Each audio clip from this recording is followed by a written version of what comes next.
This is Comic Picks by the Glick. Hey, and I'm your host, Jason Glick. How you doing, Jason Glick?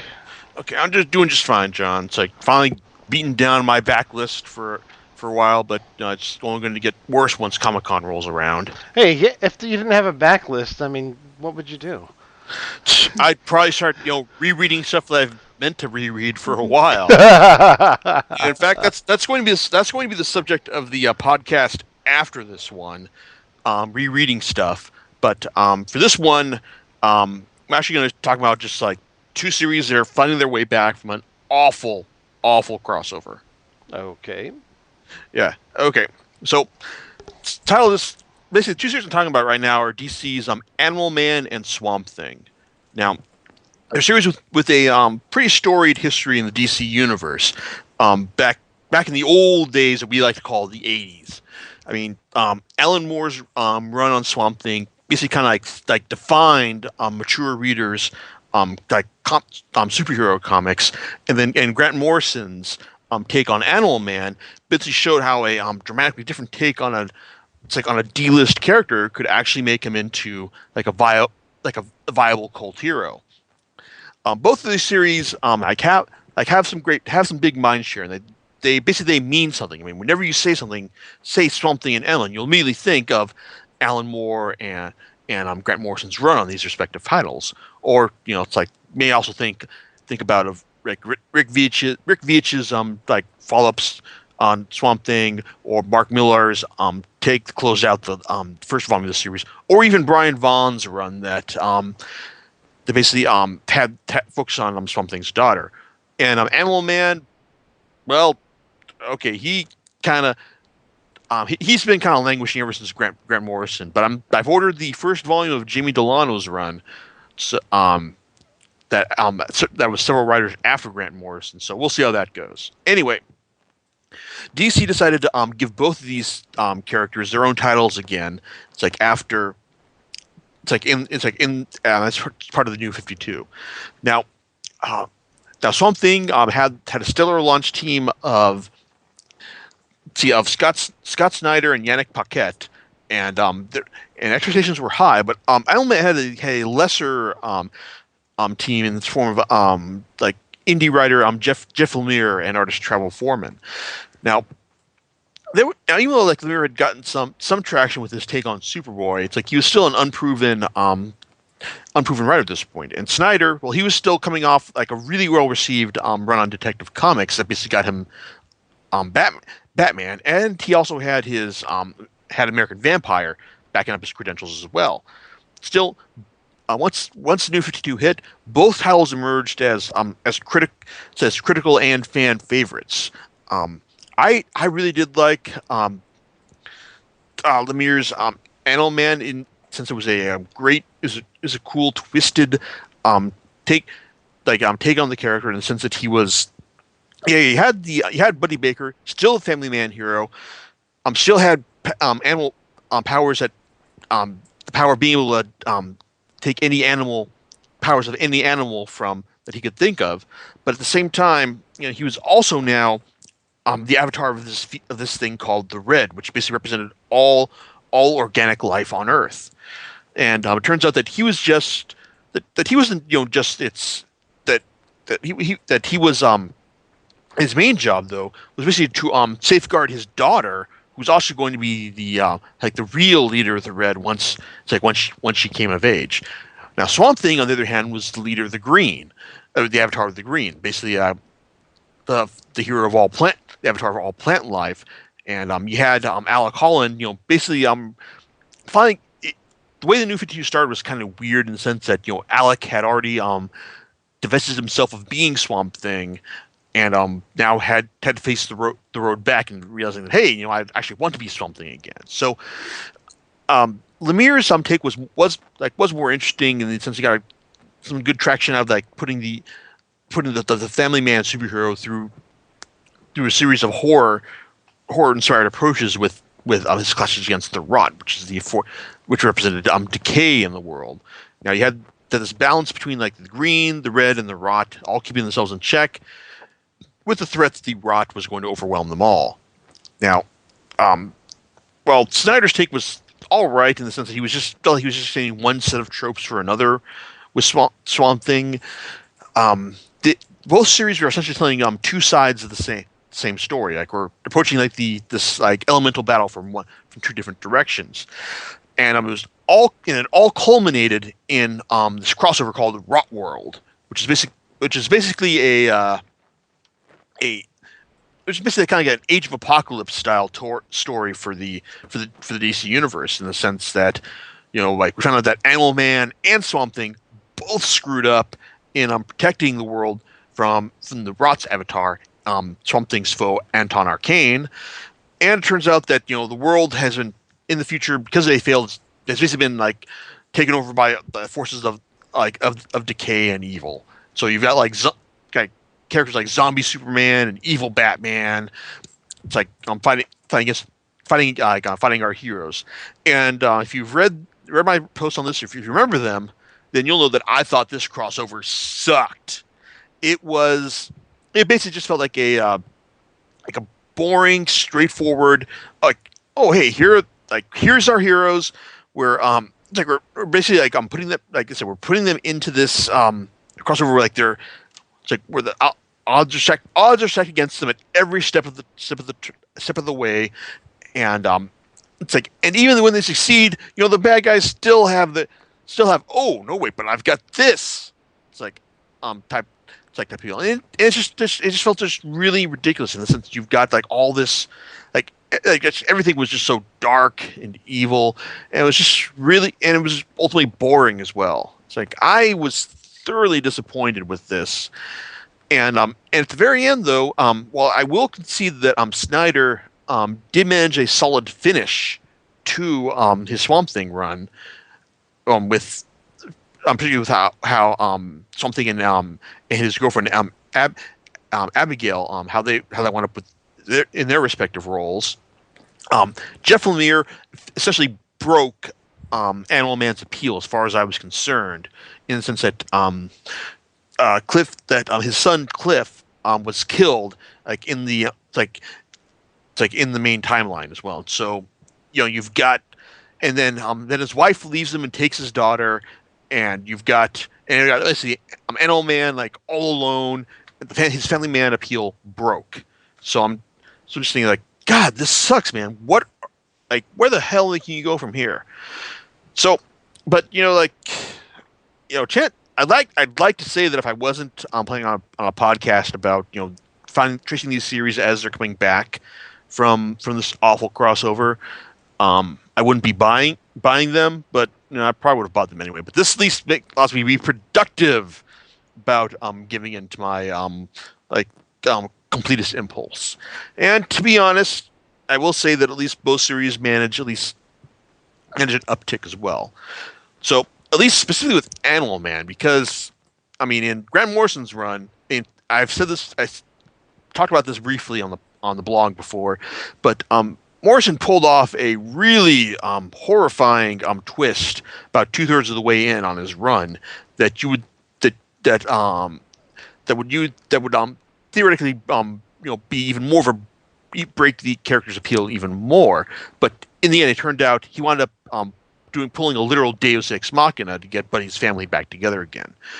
With Animal Man and specifically Volume 4 Splinter Species, it seems that bringing Cliff back may actually be part of the plan for what Lemire is doing here, in the sense that Cliff is dead, to be sure, but it looks like the last couple volumes in Lemire's run are going to involve around both bringing Cliff back and maybe even bringing Buddy's family back together with his family, which I certainly hope. But still, as for the volume itself, it starts off on an interesting flashback illustrated by Travel Foreman, who brings his his creepy horror sensibilities to bear here, and it shows you a story about shows you Buddy in the present day just despondent over Cliff's death, and then then I'm seeing a spider and as he beats down a tabloid a rack of tabloids saying that Animal Man's death of his son was a hoax. But then he sees a spider. And he's reminded of a case from his earlier days that where his back when his wife was pregnant and Cliff was still like a boy in elementary school. And while Animal Man, like he's fighting this evil guy named Beowulf, then he realizes, oh, I've got to get back and get dinner for so you can get pick up Cliff and get dinner for everyone. And you get some nice moments with Cliff. I mean, I'm sorry, Buddy bonding with Cliff, picking up from school and then flying away. And then they find out that there's all these there's a spider web in town, and the cops need some help tracking it down to find out who's taking who sets this up. And it turns out there's a spider creature that's setting webs so they can eat the dreams of people. So okay, so Cliff, so sorry, Buddy tracks down the spider, makes a deal with her to go away and like live off of animals and seeing their dreams and leave humans alone. And so and he also makes a deal with Cliff, hey, we're going into like because as Buddy is doing this, his wife goes into labor. So he's able to save his son and get back in time to like see his daughter, his new daughter get born. So that's cool. And then you've got the final time, which has some bit of closure when you've got like Buddy meeting up with this spider lady again to get the one thing that he needs in the wake of Cliff's death. It's a good story that basically it gives you a nice bit of closure, or at least shows you how much Cliff meant to Buddy, and like really hits home, sells the impact of his death really better than the wake of Rotworld did, in the sense that it felt like kind of an arbitrary drama grabber. So kudos to Lemire and Foreman for that. But then you've got the main story of this volume, which picks up with Buddy finding out that even as he's still despondent over Cliff's death, turns out he's got other things to contend with. He's been nominated for an Academy Award. It's like because his indie superhero film that he starred in called Tights, which we get the second half of in the first of the regular series issues collected here. It's like Academy Award season has happened, and now Buddy is having to deal with the press, and also deal with being being an animal themed superhero in all this chaos. So I mean, he tries to go out and he'll just do some regular superheroing by finding some lost animals, and it leads him straight into the cult of the splinter species, or humans who basically grafted animal parts onto their bodies in order to be closer to the animal kingdom. And so Buddy gets kidnapped, his blood gets drained, because it's all in service of a reintroduction of an old DC supervillain in order to for his plan to take over the Red. But what about Buddy's daughter Maxine, who is meant to be the leader of the Red when she comes of age? Well, she's busy exploring the Red and trying to find a way to get Cliff back into get Cliff's soul back into his body. And so you've got got her personal quest going on right there. And it may turn out to be nothing, but at the same time, I still want to see her succeed. I still hope that she succeeds, if only so we can get get the whole Animal Man family dynamic back into check. Especially since Buddy's wife taking his daughter away from him just seems dumb, because it was made abundantly clear in the previous homes that she is going to be she does have these special abilities. She is going to be a superhero, but Buddy's wife still wants to take her away from all this craziness, and that's just not gonna happen. And it just feels like, oh, we've seen this arc before, and Lemire is just kind of conforming it to it for added drama. And even though like this, there is some good stuff here. Like I like Buddy's fight. Buddy's fights against the splinter species are pretty interesting and disturbing. but also Maxine's like Quest for Cliff is more heartfelt, and it certainly works. But still, and there's also a nice conflict set up with this new supervillain and his plot to take over the Red. So even though like it's not perfect, I will say that Animal Man does make a decent comeback from the it's like from the depths of that it ended in the Rotworld crossover, especially. And I'm also inclined to keep continuing mainly because hey, Volume 5 is the last volume because Lemire basically said, yeah, hey, I think I'm pretty much done with the story I'm telling here, so that's it. And also because sales in the series have basically crashed since Rotworld. In fact, Rotworld was the rare crossover that left series in worse condition sales wise while it was running. So there you go. Anyway, but as far as that's Alien, but what about Swamp Thing? I mean, Swamp Thing has to do with a whole new creative team in the sense that now has writer Charles Soule and artist Kano taking over from Scott Snyder and Yannick Paquette. Now, Soule is a writer who has been working on has an astonishing workload over the past couple of years between Marvel and DC. I mean, it's like he's writing almost at the same time, like Swamp Thing, Red Lanterns,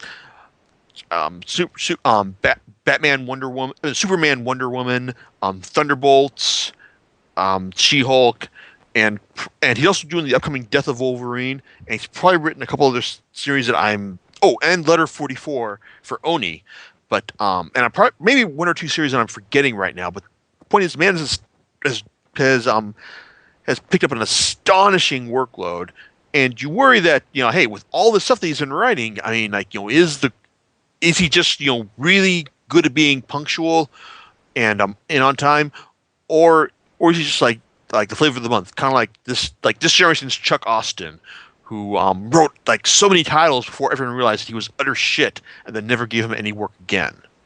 Well, the answer, like all things, kind of lies somewhere in the middle because I liked Volume 4 Swamp Thing, subtitled Cedar, but it didn't blow me away in the sense that I read this and I read it and I didn't think that Soul does a good job in getting the in establishing a new plant I see a plant versus man dynamic in Swamp Thing in the sense that he's having to struggle against just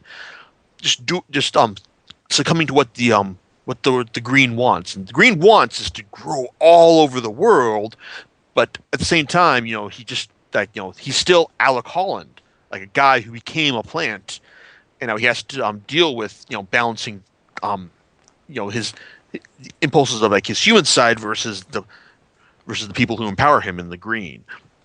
And it starts off with him finding this rainforest in the middle of the desert that was created by someone who was called the Cedar, someone who can draw on the power of the green and just make wondrous things happen, but the expense of bad things happening somewhere else, because as he's drawing on more than the green can give, so now he's basically going to throw nature all out of whack.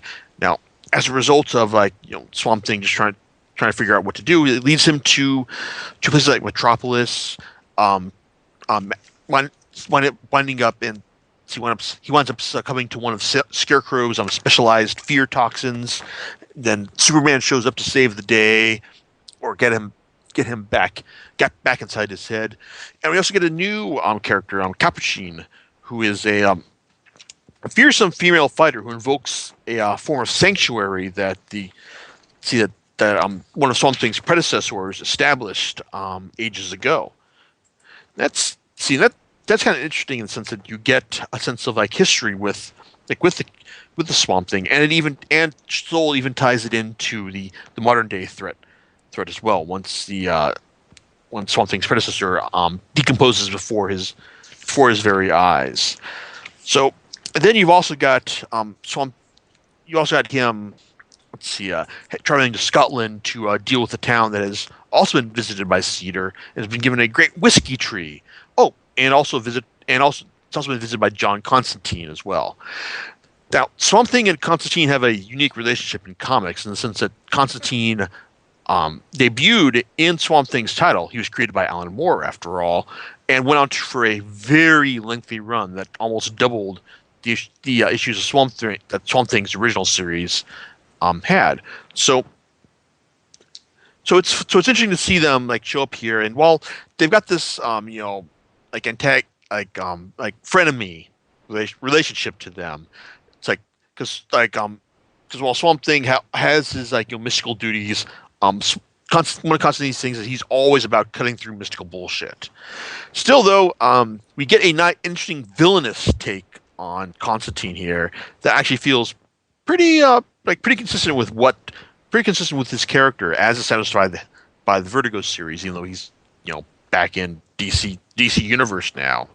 So and and then you got like because even though like Cedar shows up and gives this old Scottish whiskey town they're like a tree that grows whiskey. Well, it turns out that this whiskey it's kind of like the bad stuff. So it's so you've got something trying to outwit both Constantine and the people of the town in order in order to survive.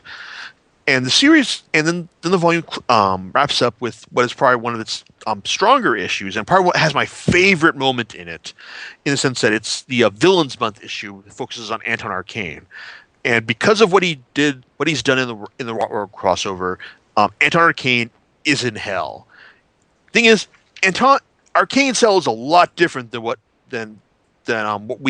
our hell would be, because as someone who loves rot and decay, he is in a great big field full of life, springtime at its best, and even as he grabs the bunny that's passing by him, rips it apart and stares at it to watch decay.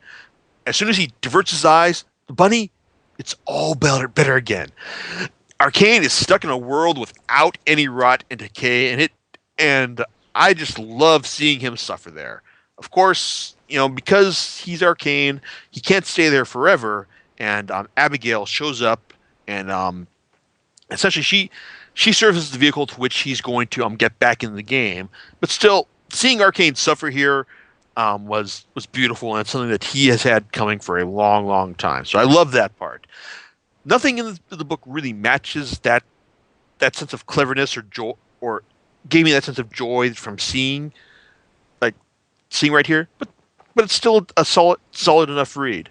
I mean, it's like Soul has a good handle on the character with interesting direction. The art's solid with between Kano and Jesus Size, who does the Villains Month issue. So I mean, it's like if you, I don't know, it's like if it's not, I don't know, it's not like the best thing in the world, but if you're thinking if you read Snyder's Run and think, oh no one's going to be able to top this, then yeah, you may have an issue with here. But if you thought Snyder's Run wasn't bad, then this one it's a decent enough continuation of it. I mean, I don't know. It's like I certainly don't regret buying it, and I can't muster up a whole lot of genuine excitement or verve that hey, this represents this Charles Soule guy. He's the next he's on the next big thing in comics. But hey, the guy can at least write a decent comic book series, so that's a plus right there. So overall, Animal Man and Swamp Thing managed to dig themselves out of their Rotworld holes, and that's an impressive achievement in and of itself. So I'll probably continue to buy Swamp Thing just to see if there's still an upward trend. And plus, I don't know. So I will admit I'm kind of interested in seeing what's going to happen when Swamp Thing comes face to face with the Cedar himself. And Animal Man, hey, only one volume left, so hey, might as well just stick around to see how it ends. All right. Okay, so John, I don't know. It's like any thoughts on this from your end? I don't know, but when you described them being in the world where there's no decay and ripping the bunny or a rabbit apart, that really was quite a visual kind of a thing. I was going like, wow, that's impressive, actually. So yeah, like I said, it's a really clever one. I imagine that it strikes me as something that Soule had probably wanted to write since when he came onto the series. But like I said, it's the most distinctive moment in the entire volume. Yeah, I can tell. I can kind of tell why. So, um, all right. Well, then, as you've already kind of revealed what you are going to be talking about next time, I don't think we need to review that. But hey, that will be well anticipated by our audience, I'm sure. Yeah, indeed, and it also means I got it's like a lot more stuff to reread um, this coming in these coming weeks than before. Because this week was easy because I just had 2 volumes to read. Now I've got I think like 10 or so. So we'll see how that goes. All right, and we'll catch you next time on Comic Picks by the Glick. All right, bye. Bye.